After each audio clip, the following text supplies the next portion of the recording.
Bismillahirrahmanirrahim. Assalamu alaikum. Today's topic is the levels of organization, chapter number 1, Introduction to Biology. Levels of organization, हम लोग तंजीम के levels देखेंगे कि जो human की डेवलपमेंट है, जो ह्यूमन इंडिविजुअल है, उसकी ऑर्गेनाइजेशन, उसकी तंजीम कैसे है, वो किस तरह से बना, क्या ह्यूमन बॉडी में सबसे छोटा यूनिट है और कौन सा सबसे बड़ा यूनिट है ह्यूमन की बॉडीज में, और फिर ह्यूमन का जो लेवल है, सबसे बिगेस्ट लेवल कहाँ तक जाता है इस अर्थ में. ठीक है. जो अगर सबसे पहले जो आपका लेवल ऑफ ऑर्गेनाइजेशन है वो है सब एटॉमिक एंड एटॉमिक लेवल.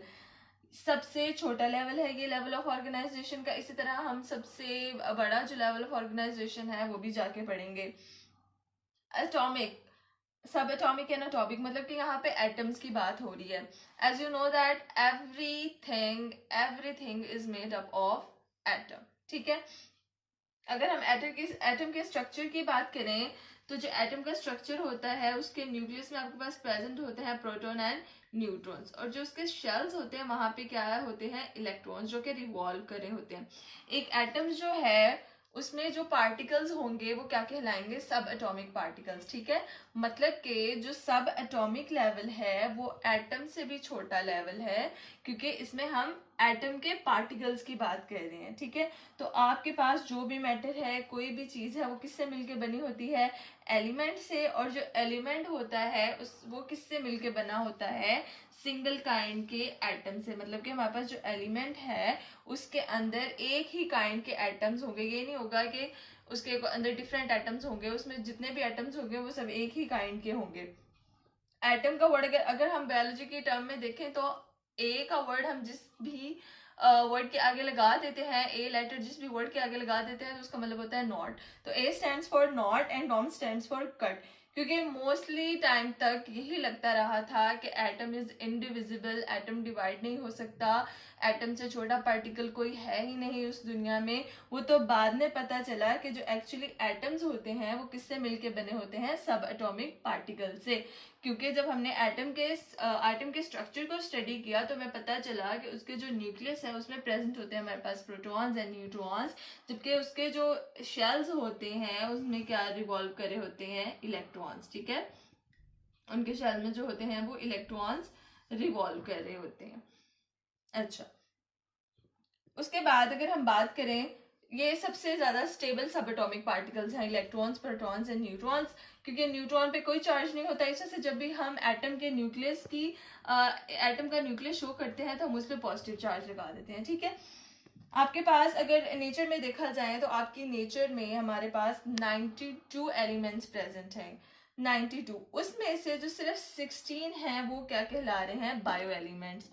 मतलब कि वो एलिमेंट्स जो कि लिविंग ऑर्गेनिजम्स की बॉडी में प्रेजेंट होते हैं वो सिर्फ और सिर्फ 16 हैं, और उनको हम क्या कह रहे हैं, बायो एलिमेंट्स. हमने एलिमेंट्स की बात की, हमने बता दिया था कि हर एलिमेंट किससे मिलके बना हुआ है, एटम से. ठीक है. अगर आप लेवल की बात करें तो एक लेवल जो हम अगला लेवल स्टार्ट करेंगे वो किससे मिलके बना होगा, पिछले लेवल से. पहले हमने सब एटॉमिक देखा कि हमारे पास सब एटॉमिक पार्टिकल्स थे, इलेक्ट्रॉन्स, प्रोटॉन, न्यूट्रॉन, वो आपस में मिले, उन्होंने एटम बना दिया. ठीक है. अब हम आगे भी देखेंगे कि आगे कौन सा लेवल आ रहा है. पहले हम इन 16 बायो एलिमेंट्स को डिस्कस करते हैं. उन जो 16 हमने बायो एलिमेंट्स की बात की थी उसमें से भी हम लोग देखेंगे कि जो 6 बायो एलिमेंट्स हैं, अगर हम कभी भी परसेंटेज लेते हैं तो वो हम हमेशा 100% लेते हैं. तो हम पहले देखेंगे जो जो 6 बायो एलिमेंट्स है हमारी बॉडी में, वो हमारी बॉडी का 99% मैस बना रहे हैं, सिर्फ 6. और बाकी जो 10 बचते हैं, जो 10 बायो एलिमेंट्स हैं, वो टोटल सिर्फ 1% बॉडी मैस बना रहे हैं. अगर हम बात करें पहले 6 बायो एलिमेंट्स की, उसमें हमारे पास आ जाता है O stands for, O is the symbol of oxygen, C carbon, H hydrogen, N nitrogen, Ca calcium and P stands for phosphorus.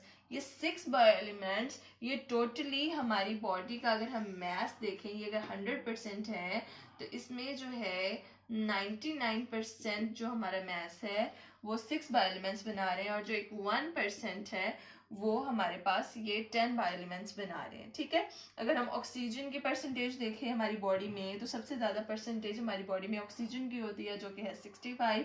उसके बाद कार्बन की विच इज 18, देन हाइड्रोजन की 10, नाइट्रोजन की 3, कैल्शियम की 2 और फॉस्फोरस की 1। और अगर हम इसको कैलकुलेट करेंगे वैसे भी 99% बनता है। और अगर हम फिर 10 बायोएलिमेंट्स की बात करें जो कि बच रहे हैं, उसमें हमारे पास आ जाता है potassium, sulphur, chlorine, sodium, magnesium, iron, copper, manganese, zinc and iodine. मतलब कि इनकी परसेंटेज तो फिर बहुत माइन्यूट होगी, 0.001 एंड इस तरह से करके होगी। तो ये टोटली मिलके हमारी बॉडी का कितने परसेंट मैस बना रहे हैं? 1%। अब पहले हमने देखा था कि जो एक मैटर है वो किससे मिलके बना? एलिमेंट से। ठीक है, एलिमेंट किससे मिलके बना?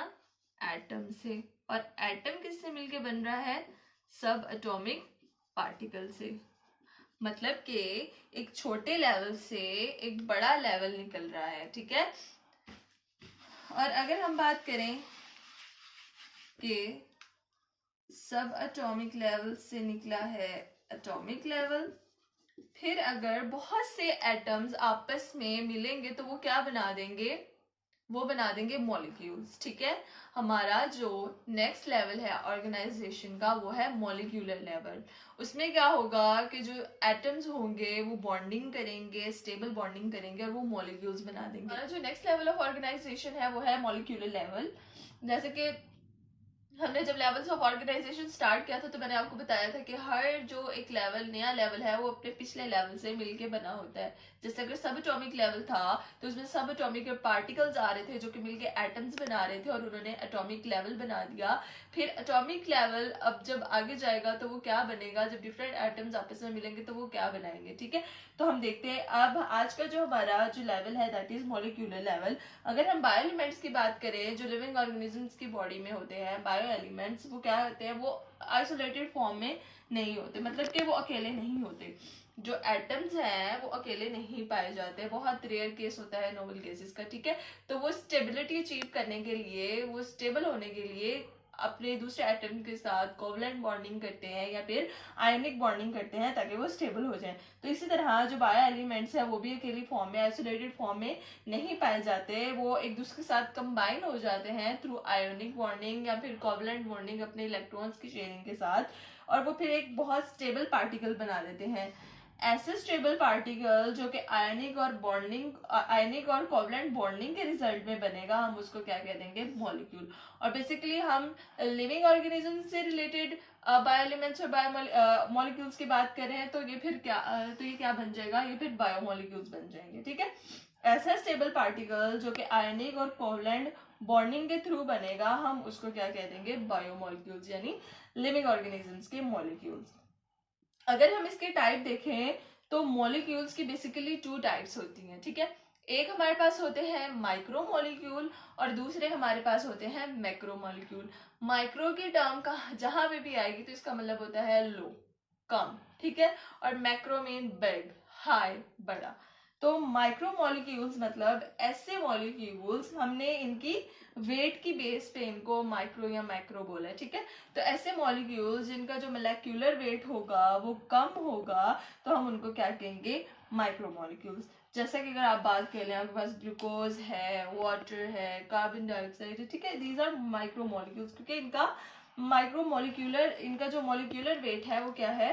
कम है। और अगर हम दूसरी बात करें तो दूसरे जो है हमारे पास मैक्रो मॉलिक्यूल, ऑब्वियसली इनका क्या होगा? इनका जो मॉलिक्यूलर वेट होगा वो क्या होगा? हाई होगा। They have high molecular weights. जैसे कि आपके पास कार्बोहाइड्रेट्स आ जाते हैं, प्रोटीन्स, लिपिड्स। प्रोटीन्स आपके मीट्स फैट से रिलेटेड होते हैं, लिपिड्स आपके फैट से रिलेटेड होते हैं, सॉरी।